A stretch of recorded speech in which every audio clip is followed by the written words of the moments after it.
Hi hello నమస్తే, welcome back to my channel. ఇప్పుడు నరసింహస్వామి టెంపుల్కి వెళ్తున్నాం మల్లూరులో. అది చాలా ఫేమస్ టెంపుల్. సో అక్కడికి వెళ్ళి దాని గురించి డీటెయిల్స్ చెప్తాను. మణుగూరు నుంచి భద్రాచలం నుంచి వచ్చేవాళ్ళు మణుగూరులో ఎక్కచ్చు, డైరెక్ట్ మల్లూరు వెళ్ళిపోవచ్చు. ఒకవేళ వరంగల్ నుంచి వచ్చే వాళ్ళు ఎవరైనా ఉంటే వాళ్ళు ఈటూరు నగరం దిగి అక్కడి నుంచి ఆటోస్ ఉంటాయి, ఆటోస్ పట్టుకొని రావచ్చు.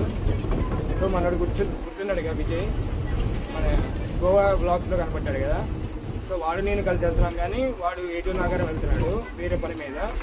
నేను మల్లూరులో దిగిపోతాను.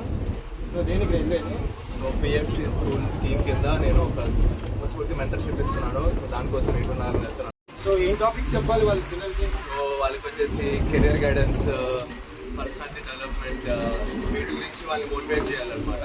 సో ఈ స్కీమ్ కింద ఏంటంటే సెలెక్టెడ్ స్కూల్స్కి మనకి సెంట్రల్ గవర్నమెంట్ ఈ ఫండింగ్ ఇస్తుంది అనమాట. Selected schools like in every state of India.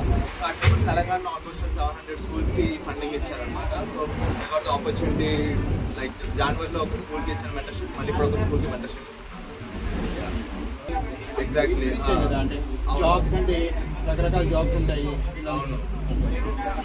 So ఇప్పుడున్న ట్రెడిషనల్ జాబ్స్ కాకుండా ఇప్పుడు కొత్తగా వస్తున్నాయి మనకి. ఏఏ క్రియేటర్ అవ్వచ్చు, క్రియేటర్ జాబ్స్ ఏఏ గురించి. వాటి గురించి వాళ్ళకి ఎక్స్ప్లోర్ అయ్యే లెక్క మనం ఇంకా చాలా తెలియన చాలా ఉన్నాయి జాబ్స్. అందరూ జాబ్ ఇంజనీర్ పట్టుకొని కూర్చుంటే కుదర దగ్గర. సో ఇప్పటి నుంచి స్టార్ట్ చేస్తే పిల్లలకి కరెక్ట్. మనకి ఎట్లాగో మనకి ఎప్పుడు ఏం చెప్పలేదు, వాళ్ళకి చెప్తే యూస్ఫుల్ అయ్యింది వాళ్ళకి. సో అదనమాట మ్యాటర్. సో మా ఇక్కడ నుంచి 1 అవర్ పట్టింది. వెళ్ళిన తర్వాత గుడి హిస్టరీ ఏంటో దాని గురించి మాట్లాడతాను. సో ఎంట్రన్స్ ఇలా ఉంది. శ్రీ లక్ష్మీ నరసింహస్వామి దేవాలయం, ములుగు జిల్లా, మల్లూరు. సో ఇక్కడ నుంచి ఆటోస్ కూడా ఉంటాయంట, లేకపోతే 1.5 కిలోమీటర్స్ ఉండొచ్చు. చూద్దాం, ఆటో దొరికితే ఆటోలో వెళ్ళిపోదాం.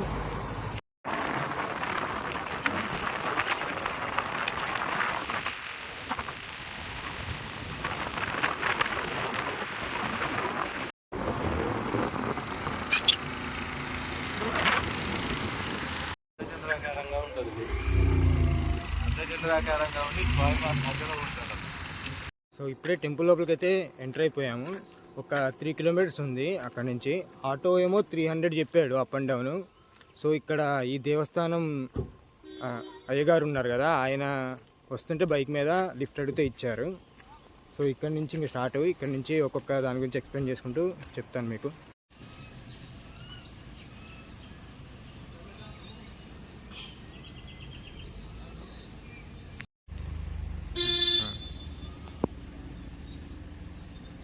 అమ్మవారు వనదేవత అంటారు, అమ్మవారు భద్రకాళి, కాళీమాత అంటారు. అంటే అడవికి రక్షణగా స్వామివారికి రైట్ అండి అమ్మవారు. అమ్మవారు క్షేత్ర పాల్గొనాలంటారు ఇక్కడ. సో ఇక్కడ అమ్మవారికి బలిస్తారా? అంటే స్వామికి బలించారు కదా. వారికి కొబ్బరికాయ కొట్టుకొని వచ్చి అమ్మవారికి ఇక్కడ ముక్కులు తీసుకుంటారు. కోళ్ళు కానీ, కొబ్బరికాయలు కానీ, మేకపోతులు అన్నీ వేయాలి. ఓన్లీ ఇక్కడ వరకే, లోపలికి ఎలా ఉండాలి? లోపలికి వెళ్ళి ఇక్కడికే.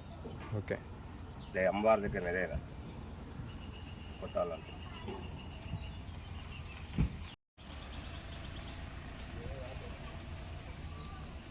సో అమ్మవారిని చూసుకున్నాం కదా ఇప్పుడు. ఆవిడ వచ్చేసి దైత అమ్మవారు అంటారంట, క్షేత్ర పాలకురాలు అంటారు, మళ్ళీ ఈ అడవికి మొత్తానికి దేవత అంట. సో ఏమైనా మొక్కులు ఏమైనా ఉన్నా ఇక్కడ తీర్చుకోవచ్చు అంటున్నారు. ఎందుకంటే మనం విష్ణుమూర్తి అవతారాలకి వాటికి ఇట్లా నాన్ వెజ్ కట్ చేయడము, ఇట్లా మొక్కులు తీర్చుకోవడం ఉండదు. ఓన్లీ అమ్మవార్లకే కట్ చేస్తారు. సో ఇక్కడ కట్ చేసుకొని ఇక్కడే వండుకొని ఇక్కడే తినేస్తారు, పై వరకు తీసుకెళ్ళకూడదు. నరసింహస్వామికి 2 వైఫ్స్, ఆదిలక్ష్మి, చెంచులక్ష్మి అని. వాళ్ళిద్దరి పేరు మీద ఈ 2 జలపాతాలు వచ్చినాయి. ఒకదాన్ని అక్కదార అంటారు, ఇంకోదాన్ని చెల్లిదార అంటారు. వీటికి ఏంటంటే ఈ వాటర్ ఎక్కడి నుంచి వస్తున్నాయో కూడా ఎవరికీ తెలియదు, ఇప్పటివరకు తెలియదు అంట. అందులో మళ్ళీ 365 డేస్ మనకి వాటర్ అట్లాగే వస్తూనే ఉంటాయంట. ఇంకో విశేషం ఏంటంటే ఎంతమంది జనాలు వస్తే అంత ఫ్లో ఎక్కువ ఉంటుందంట వాటర్ది. సో అందరికీ వాటర్ అందుబాటులో ఉండేటట్టు.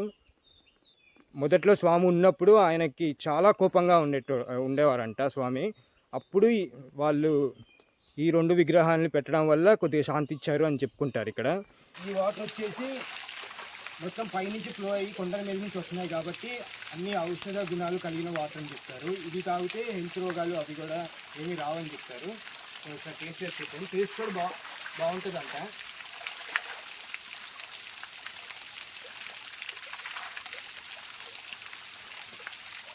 నార్మల్ మినరల్ వాటర్ ఉన్నట్టున్నాయి. మళ్ళీ ఇందులో స్నానం చేస్తే కూడా ఏమీ ఉన్న స్కిన్ డిసీజెస్ అన్నీ పోతాయి అని చెప్తారు. ఇప్పుడు అక్కదార చూసుకున్నాం కదా, ఇప్పుడు చెల్లిదారకి వెళ్దాము. అక్కడ కూడా సేమ్ ఇలాగే ఉంటుంది. సో వీళ్ళ ఇద్దరి పేరు మీద ఇవి 2 ఉన్నాయన్నమాట, వాళ్ళ వైఫ్స్ పేర్ల మీద.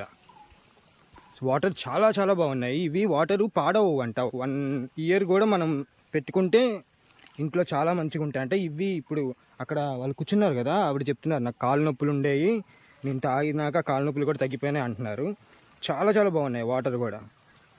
మళ్ళీ ఇంకో విశేషం ఏంటంటే, ఇది ఇక్కడ ప్రజలు ఏం భావిస్తారంటే, గంగ ఉంది కదా, గంగ కన్నా పవిత్రమైనది అన్నట్టు భావిస్తారంట. ఎవరు ఇప్పటివరకు కనుక్కోలేకపోయారంట ఎక్కడి నుంచి వస్తున్నాయో వాటరు. వర్షాకాలం అనే కాదు, మొత్తం సంవత్సరం పొడవునా ఇలాగే ఉంటుందంట, ఈ ఫ్లో మాత్రం తగ్గదంట. సో ఒకసారి ఫేస్ వాష్ కూడా చేసుకుందాం, మంచిది అంటున్నారు కదా బాడీకి.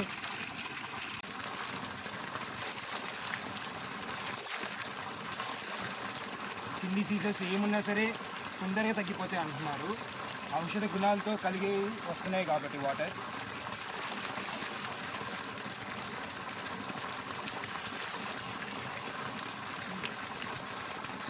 మినరల్ వాటర్ ఉన్నట్టున్నాయి, చాలా చాలా బాగున్నాయి.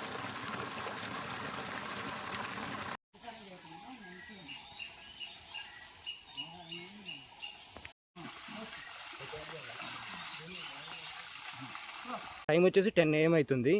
ఎవ్రీ సాటర్డే ఇక్కడ 10 AMకి అభిషేకం చేస్తారంట స్వామివారికి. సో ఇవాళ అనుకోకుండా నేను ఇవాళే వచ్చాను, ఇవాళ సాటర్డే. కాకపోతే అభిషేకంని రికార్డ్ చేయనియ్యారు. కానీ మనం ఇప్పుడు ఇందాక లిఫ్ట్ అడిగి వచ్చాం కదా ఇక్కడ అయ్యగారితో, ఆయన నెంబర్ తీసుకుని ఆయన పంపిస్తా అన్నాడు అభిషేకం వీడియోస్. కుదిరితే అవి కూడా ఇందులో పెడతాను వ్లాగ్లో. చాలా ఉన్నాయి కోతులు ఇక్కడ, అడవి కదా, అసలు బీభత్సంగా ఉన్నాయి కోతులు. సో ఇప్పుడు లోపలికి వెళ్దాం. ఇక్కడ నుంచి ఒక 100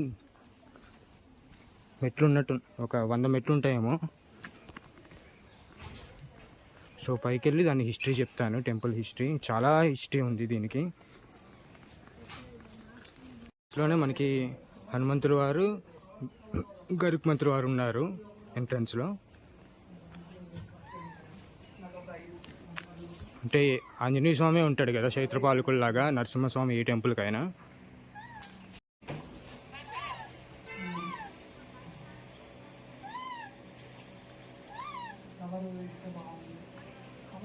₹50 అంట, పులిహార 15 రూపీస్ అంట, అభిషేకం లడ్డు 50 రూపీస్ అంట. సో వెళ్ళేటప్పుడు తీసుకుందాం. ఇప్పుడైతే పైకి వెళ్ళి ఒకసారి చూద్దాం టెంపుల్ని. ఎంట్రన్స్లో చాలా పెద్ద చెట్టు ఉంది. ఈజీగా ఒక ఎన్ని ఇయర్స్ ఉంటుందో చెట్టుకి, చాలా పెద్దది.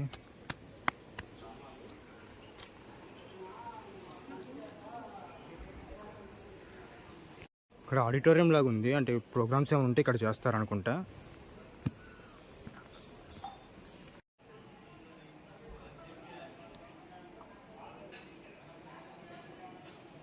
ఈ వేణుగోపాల స్వామి దేవాలయం అని ఉంది, ఇప్పుడైతే క్లోజ్ ఉన్నట్టుంది.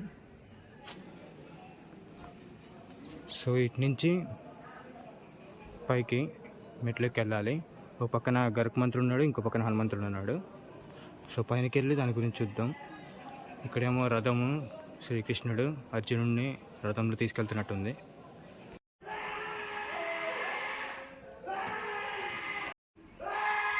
ఏమైందో తెలియదు, అరుస్తున్నారు. పైకి వెళ్దాం.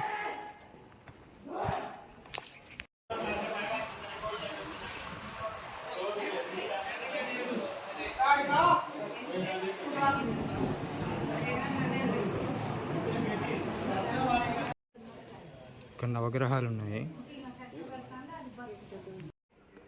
శూర్పణఖ ఉంది కదా రావణుడి చెల్లి, ఆమె పెళ్లి భరణం లాగా ఈ ప్లేస్ మొత్తాన్ని రావణుడు ఆమెకి రాసిచ్చాడంట. ఇక్కడ ఒక 14,000 వరకు రాక్షసులు ఇక్కడ నివసించేవాళ్ళంట. అందుకే ఈ ప్లేస్ని రాక్షసుల టెంపుల్స్ అని కూడా పిలిచేటోళ్ళంట అప్పట్లో. సో మన రామాయణం అది మొత్తం ఇక్కడే జరిగింది కదా, భద్రాచలము, పరమశాల ఆ ప్లేస్లో. రాముడు అక్కడి నుంచి ఇక్కడికి వచ్చి ఇక్కడ ఆయన ఒక్కడే 14,000 మెంబర్స్ రాక్షసుల్ని చంపాడంట ఈ ప్లేస్లో. హేమచెంచల నరసింహస్వామి దేవాలయం అని ఎందుకంటారంటే, బయట మనం వచ్చేటప్పుడు చూసుకున్నాం కదా, ఆ కొండ మూన్ షేప్లో ఉంది, మూన్ షేప్లో ఉండి మధ్యలో స్వామి ఉంటారనమాట, అందుకే హేమచెంచల అని వచ్చింది నేమ్. సో మెయిన్ స్టోరీకి వచ్చేస్తే, శాతవాహన డైనెస్టీ ఉంది కదా, ఆ డైనెస్టీ ఉన్నప్పుడు ఇక్కడ దిలీప మహారాజు అని ఒక రాజు ఉండేటోడంట. సో ఆయన ఇక్కడ మొత్తం పాలిచ్చేటోడంట. ఆయనకి 76,000 మెంబర్స్ ప్రైవేట్ ఆర్మీ. సో ఆయన ఇక్కడ పాలిచ్చేటప్పుడు ఆయనకి నిద్రలో కల వచ్చింది. సాక్షాత్తు నరసింహస్వామి కల్లో కనపడి, నేను ఈ కొండ మీద ఉన్నాను, కొండలో ఉన్నాను, నువ్వు వచ్చి నన్ను ఇక్కడ గుడి కట్టించు అని చెప్పాడంట. సో ఆ రాజు ఇక్కడ తవ్విపిస్తుండగా ఆ స్వామి విగ్రహానికి గుణపం గుచ్చుకుందనమాట, నాభిలో అంటే స్టమక్లో గుచ్చుకొని అక్కడి నుంచి వాటర్ రావడం స్టార్ట్ అయిందంట, బ్లడ్ వస్తున్నట్టు. దాన్ని నాభి చంద్రం అంటారు. అది ఇక్కడ తీర్థంలాగా తీసుకుంటారంట. పిల్లలు లేని వాళ్ళకి, ఎవరైనా సంతానం లేని వాళ్ళు ఇక్కడ అది తీర్థం తీసుకుంటే వెంటనే పిల్లలు పుడతారని చెప్పి నమ్ముతారు. సో ఈ స్కిన్ కూడా, ఇప్పుడు ఇక్కడ స్వామిది స్కిన్ కూడా చాలా చిన్న పిల్లల స్కిన్ లాగా ఉంటుందంట. పువ్వు పెడితే పువ్వు లోపలికి వెళ్ళిపోయేలాగా ఉంటుందంట. నేను ఇప్పుడు చాలామంది జనాలు ఉన్నారు, పైకి వెళ్ళి నేను అక్కడ పూజారి గారితో మాట్లాడిపిస్తాను, కనుక్కుందాం దాని గురించి కూడా. సో అంత సాఫ్ట్గా ఉంటుంది. సో ఎప్పుడు కారుతూనే ఉంటుందంట నాభిచంద్రం అనేది. సో అది తీసుకుంటే ఏ రోగాలు కూడా రావు, సంతానం లేని వాళ్ళకి సంతానం కలిగిద్ది అని ఇక్కడ బాగా నమ్ముతారు. అదే ఫేమస్ ఈ టెంపుల్ కూడా. ఇలాంటి టెంపుల్ ఇంకెక్కడా లేదు ప్రపంచంలో, ఇది ఒక్కటే. శ్రీ లక్ష్మీ నరసింహస్వామి టెంపుల్, మల్లూరు. రాణి రుద్రమ్మదేవి ఉన్నారు కదా, ఆవిడ చేశారంట నామకరణం దీనికి, చింతామణి వాటర్ ఫాల్స్ అని చెప్పి. హాయ్, ఎక్కడి నుంచి వచ్చారు మీరు? సో ఇప్పుడు వచ్చి పొద్దునే వచ్చారా? ఇంకా నచ్చిందా టెంపుల్? నచ్చింది, బాగా నచ్చింది. నీ పేరు? నా పేరు చతురా. నా పేరు అద్వైత్. నీ పేరేంట్రా? తన్విత్. ఇందాక శ్లోకం చెప్తున్నావు, మళ్ళీ చెప్పు ఒకసారి. జై హనుమాన్ జ్ఞానగురు సాగర్. కవి సూతు దాగన్ రూతు.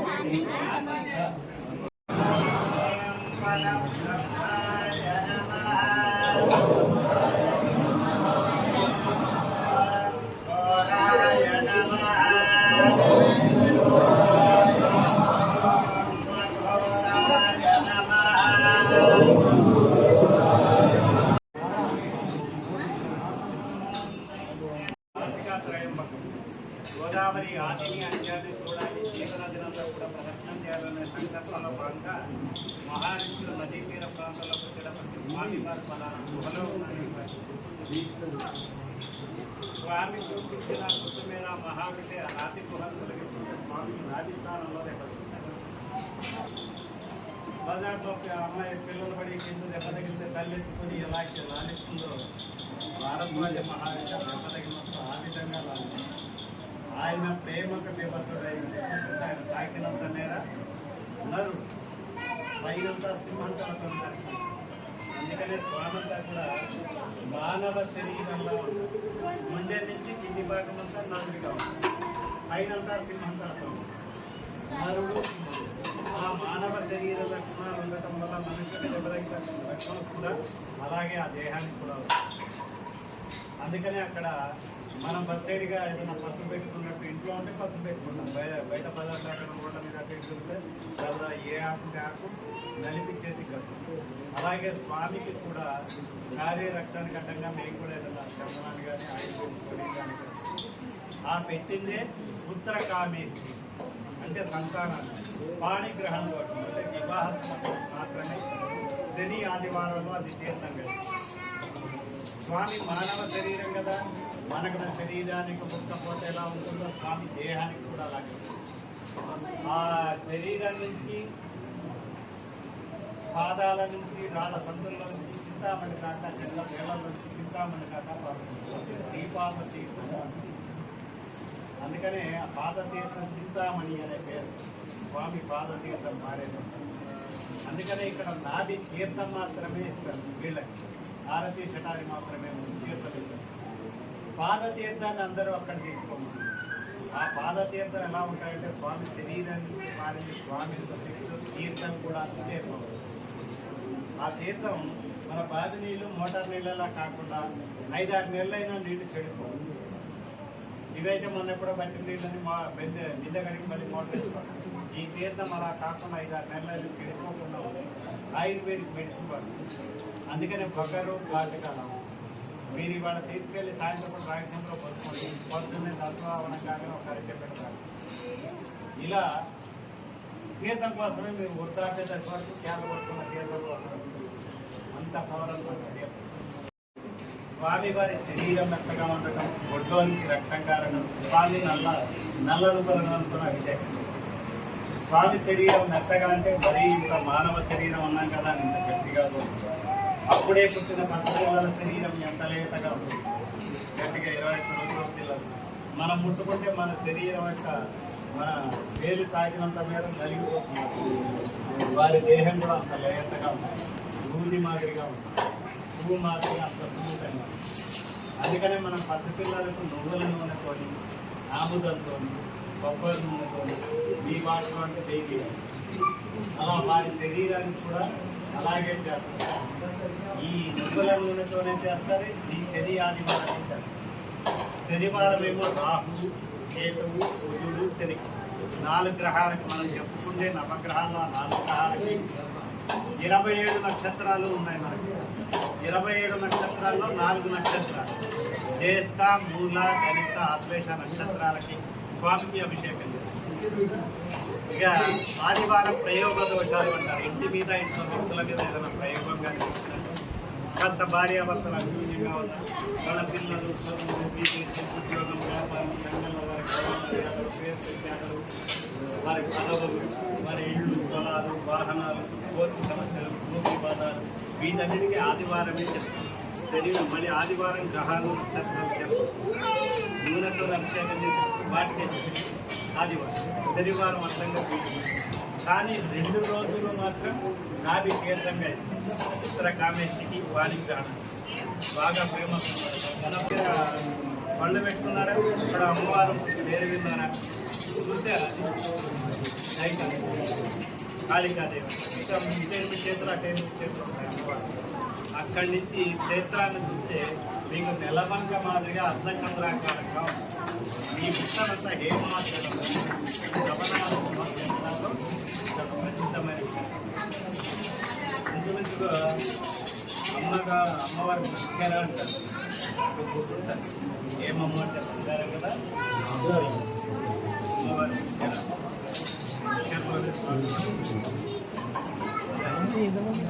అందుకనే మొత్తం దేవస్థాన సిబ్బందితో సహా ఉదయం సాయంత్రం వెళ్ళి మొదలు పొద్దునే ఉంటుంది.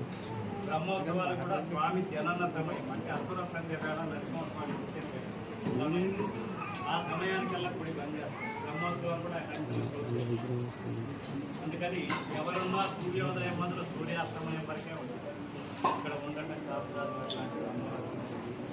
అందుకోసం రాత్రి కూడా దర్శనాలు కానీ పూజలు కానీ ఉండవు. సాయంత్రం 5 దాటే అందరూ ఒకసారి స్వామి నమస్కారం చేసుకోండి. స్వామి యొక్క శరీరాన్ని అంతా పైనుంచి కింద దాకా చూపెడతాను. శరీరం ఎంతగా నాది ప్రదేశంలో ఒక్కసారి ఆరాధిస్తాను. ఆరాధించుకొని గ్రౌండ్ అంతా ఖాళీ. తిరునామాలు స్వామి నేత్రాలు, నోరు, పైనంతా సింహంతల శరీరం అంతా కూడా మానవ శరీరం నరుడి శరీరంలో ఉంటాయి. వాటిని మీకు కనపడే కాదు మోకాళ్ళు, పాదాలు చాలా లోపడిగా ఉంటాయి. నేను ఇందాక అక్కడ కూర్చున్నాను కానీ అంత లోపడిగా ఉంటాయి. స్వామికి అలంకరణలు కానీ అభిషేకానికి కానీ పెట్టడానికి కానీ ఈ మద్యపాత్రలు పెట్టడానికి కానీ పీఠం ఇంకా చాలా లోపడి మోకాళ్ళు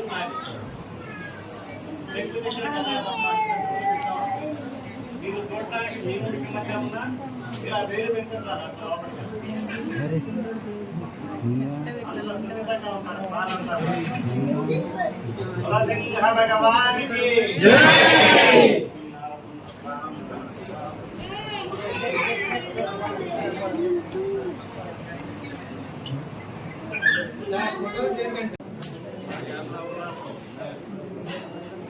నరసింహ భగవానికి